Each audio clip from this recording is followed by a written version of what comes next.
All right, let's get this story rolling. Imagine two brand new police officers, Officer Jones and Officer Miller. They were so new, their uniforms still smelled like the factory.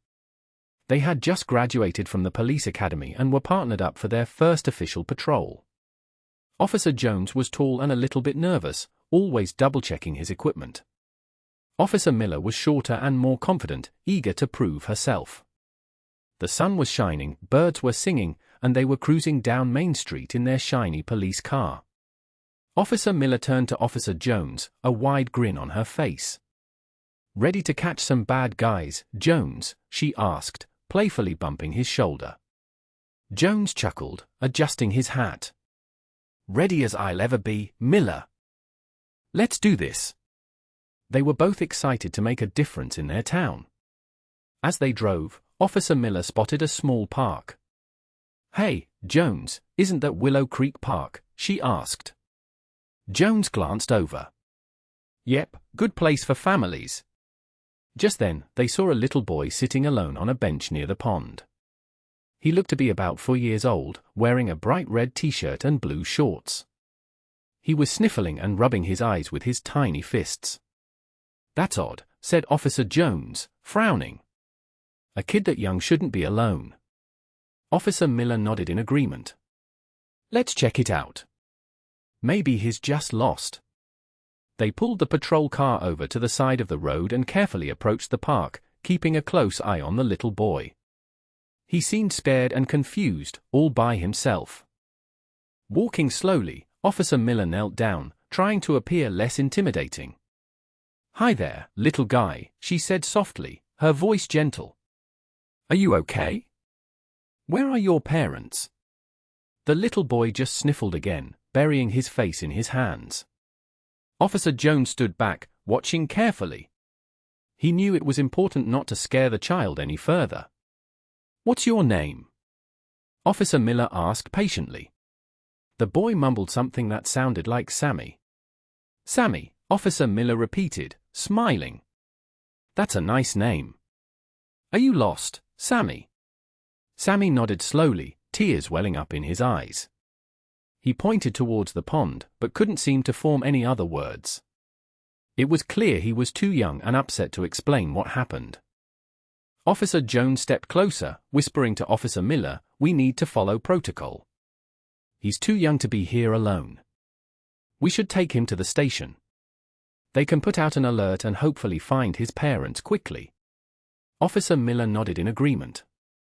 She hated the thought of taking Sammy away from the park, but she knew it was the safest option. "Sammy," Officer Miller said, gently taking his hand, "we're going to take you to a safe place where we can help you find your mom and dad. It's going to be okay." She gave him a reassuring smile, hoping to ease his fear. Sammy clung to her hand tightly, his little body trembling. He didn't understand what was happening, but he trusted Officer Miller's kind voice. As Officer Miller gently led Sammy towards the patrol car, Officer Jones walked ahead, radioing dispatch to let them know they were bringing in a lost child. Just as they reached the sidewalk, a voice boomed, "Sammy! Sammy, wait!" Both officers turned to see an elderly man rushing towards them, his face etched with worry. He was wearing a faded blue jacket and a baseball cap, and he was breathing heavily as he hurried closer. He looked frantic, his eyes darting back and forth between the officers and the little boy. "Sammy," he cried again, his voice filled with desperation. "Where are you going?" The old man started to reach out for Sammy. Officer Jones, reacting quickly, stepped in front of the old man, holding up a hand. "Sir, please stop," he said, his voice firm but respectful. "We're police officers, and we're taking this child to a safe place." He was alone in the park. Officer Miller tightened her grip on Sammy's hand, trying to reassure him that everything was all right. The old man looked confused and even more distressed. "What? No, he's with me. I'm his grandpa. I just turned around for a second." He gestured wildly towards the pond. "I was feeding the ducks. I didn't see him wander off." He seemed genuinely bewildered and upset by the situation. Officer Jones and Officer Miller exchanged a quick glance, unsure of what to do next. "Sir, we understand you're his grandpa," Officer Miller said calmly, "but we need to verify that. Do you have any identification with you?" The old man patted his pockets, looking flustered. Yes, I think so." He pulled out a worn leather wallet and fumbled with it, his hands shaking slightly. He opened the wallet, revealing a few crumpled bills and some faded photographs. He then pulled out a driver's license and handed it to Officer Jones. As Officer Jones examined the license, Officer Miller noticed something else tucked inside the wallet, a small, tarnished metal object that glinted in the sunlight. It looked like a medal. Officer Jones carefully examined the driver's license. The name on the license matched the name Sammy had mumbled earlier, Samuel Peterson. The address was local. "Okay, Mr. Peterson," Officer Jones said, handing back the license, "the information seems to check out." But, he paused, glancing at the medal Officer Miller had spotted, "Do you have any other form of ID? Perhaps something with a photo?" Mr. Peterson sighed, a little of the frantic energy leaving him. "Well, I have my old military ID," he said, pulling out another card from his wallet. "It's pretty beat up, but it's got my picture on it." He handed the card to Officer Jones. It was faded and worn, but the picture was still visible. It showed a younger Mr. Peterson in a military uniform. As Officer Jones held the military ID, his eyes widened. He recognized something on the card, a small emblem near the photo. He squinted, focusing on the details. It was the Medal of Valor, one of the highest honors a soldier could receive. He looked up at Mr. Peterson, a newfound respect in his eyes. Officer Miller, seeing the change in Officer Jones's demeanor, leaned in to get a better look at the ID. She gasped softly when she saw the medal. They both knew what that meant. This wasn't just any old man, this was a hero. A decorated veteran who had risked his life for his country. Their entire perception of the situation shifted in an instant. Officer Jones immediately straightened his posture, his voice now filled with genuine respect. "Mr. Peterson," he said, handing back the ID with both hands, "we sincerely apologize for the misunderstanding. We didn't realize." Officer Miller chimed in, "Yes, sir, we are so sorry. We just wanted to make sure Sammy was safe." Their initial suspicion had completely vanished, replaced by a sense of awe and regret. They had almost taken this brave man's grandchild away. They were so focused on following protocol that they hadn't taken the time to truly *see* the person in front of them. They knew they had to make things right. Mr. Peterson seemed to relax slightly, though the worry lines were still etched on his face. "It's all right, officers," he said, his voice softening. "I understand you were just doing your job. These things happen." He looked down at Sammy, who was still clinging to Officer Miller's hand, looking confused. "My daughter?" "Sammy's mom, she's serving overseas right now," Mr. Peterson explained, his voice tinged with a hint of sadness. "So, I'm looking after him while she's away. He gets a little anxious sometimes when I'm not right next to him." He gently stroked Sammy's hair. "We were just feeding the ducks, and he wandered off a bit. My fault, really." Suddenly, a memory flashed through Officer Jones's mind. It was a story his grandfather used to tell him, about a brave soldier who saved his entire platoon during a dangerous mission. The soldier had received the Medal of Valor. The details were fuzzy, but he remembered the name. Peterson. Could it be the same man? Brief flashback. The jungle was thick and green. Gunfire exploded all around. A young soldier, Peterson, saw that his friends were trapped. Without thinking of himself, he ran towards the enemy, drawing their fire. He fought bravely, giving his friends time to escape. Though wounded, he kept fighting until help arrived. His courage saved them all. End flashback. Back in the present, Sammy started to cry again, overwhelmed by the attention. Officer Miller, noticing his distress, knelt down and offered him a small bottle of water from their patrol car. "Here you go, Sammy," she said gently. "It's okay. Everything is all right now." Mr. Peterson rubbed Sammy's back, trying to soothe him. "It's okay, son," he said softly. "These nice officers are just helping us." Officer Jones offered Mr. Peterson a reassuring smile. "Sir, is there anything we can do to help? Would you like us to call someone?" He wanted to show Mr. Peterson that they were there to support him, not cause him any further distress. "Actually, sir," Officer Jones said, "my own grandpa served in the army. He didn't talk about it much, but he always said the bravest people are the ones who do what's right, even when it's scary." He hoped the shared connection would ease the tension even further. Officer Miller smiled warmly. "Yeah, my grandma was a nurse during the war. She was always helping people, no matter what. She taught me to always be kind and understanding." Sharing these personal stories helped to bridge the gap between the officers and the veteran, creating a sense of camaraderie and shared respect. The atmosphere began to lighten. "Sir," Officer Miller offered, "we'd be happy to drive you and Sammy home. It's the least we can do after all this." Officer Jones nodded in agreement. "Yes, sir. It would be our honor." He secretly hoped he could get a better look at that medal, maybe even confirm if Mr. Peterson was the hero from his grandfather's stories.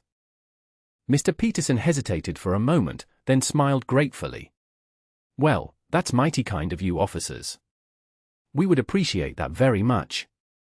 Sammy's getting a little tired, and it's a bit of a walk." He picked up Sammy, who snuggled into his arms, finally starting to calm down. The ride home would give them all a chance to relax and clear the air. As they drove, Mr. Peterson spoke quietly, his voice filled with wisdom. "You know, officers," he said, "being a police officer is a tough job. You have to make quick decisions, and sometimes you're going to make mistakes. The important thing is to learn from them."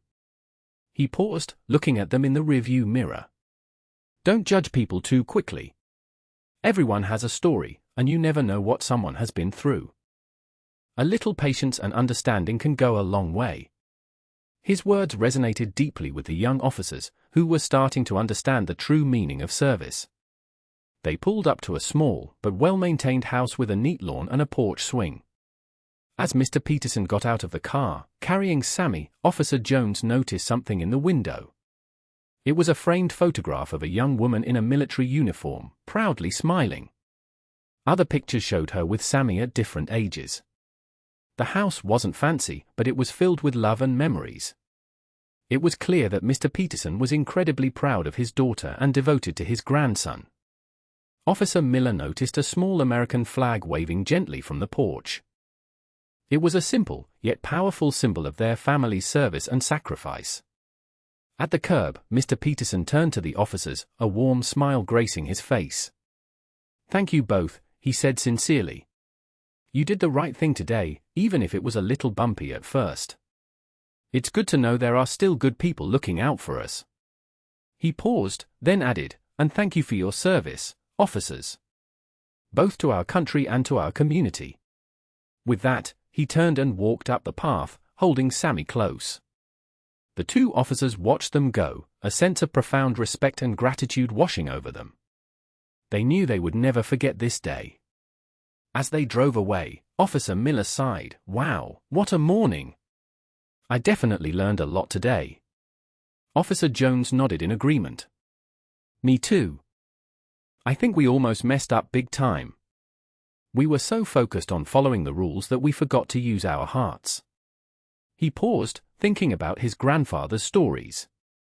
"I think Mr. Peterson was the soldier my grandpa told me about. The one who saved his whole platoon. He's a true hero." They both realized that being a good police officer was about more than just enforcing the law. It was about serving and protecting the community with compassion and understanding. "You know," Officer Miller said thoughtfully, "we should do something to give back to the veteran community. Maybe we could volunteer at the local veterans' home." Officer Jones's face lit up. "That's a great idea. We could read to them, play games, or just listen to their stories." They decided to make it a regular thing, dedicating a few hours each week to volunteering. They wanted to show their appreciation for the sacrifices these men and women had made for their country. They also hoped to learn more about their experiences and gain a deeper understanding of what it meant to serve.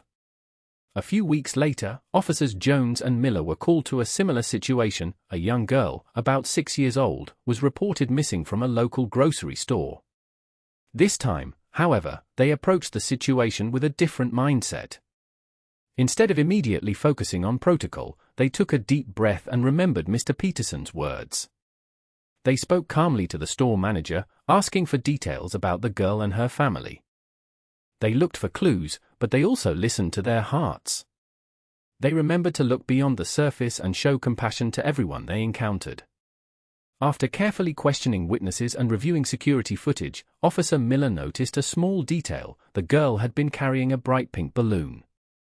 Remembering that, she asked the store employees if they had seen anyone selling balloons outside. One of them remembered a street vendor down the block. Following that lead, Officer Jones found the vendor, who remembered seeing the little girl. He pointed them in the direction she had gone. A few blocks later, they found the girl, safe and sound, playing with a stray kitten in front of a bakery. She had simply wandered off, following the balloon. The little girl's parents were overjoyed and relieved. They hugged her tightly, tears streaming down their faces. Officer Miller knelt down and spoke to the girl gently, making sure she understood the importance of staying close to her parents in public places. The parents, incredibly grateful, thanked the officers profusely. They even wrote a letter to the police department, praising Officers Jones and Miller for their quick thinking and compassionate approach. The letter highlighted how the officers had gone above and beyond to ensure their daughter's safety. They were incredibly grateful.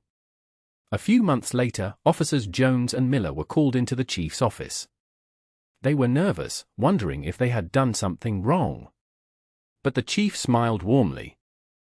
"Officers," he said, "I want to commend you both for your outstanding service to the community." He held up a framed certificate. "Because of your dedication and compassionate approach, you're receiving the Community Service Award. Your work at the Veterans Home and your successful reunion of the missing girl with her family have made a real difference in our town." They beamed with pride. Meanwhile, at his cozy little house, Mr. Peterson was reading the local newspaper. He smiled as he saw a picture of Officers Jones and Miller receiving their award. He felt a surge of pride, knowing that he had played a small part in their growth as police officers. He pointed to the picture for Sammy, who was playing on the floor with his toy cars. "Look, Sammy," he said, "those are the nice officers who helped us at the park. They're getting an award for being so good." Sammy giggled and clapped his hands. Mr. Peterson knew his daughter would be proud of them too. They were truly making a difference in the world. Years later, Officers Jones and Miller continued to serve their community with compassion and dedication. They never forgot the lessons they learned from Mr. Peterson. They always remembered to look beyond appearances, to show respect to everyone, and to lead with their hearts. They became role models for other young officers, teaching them the importance of understanding and empathy. And every year, on Veterans Day, they made sure to visit Mr. Peterson, thanking him for his service and for the wisdom he had shared. He remained a hero in their eyes, a constant reminder that even small acts of kindness can make a big difference in the world.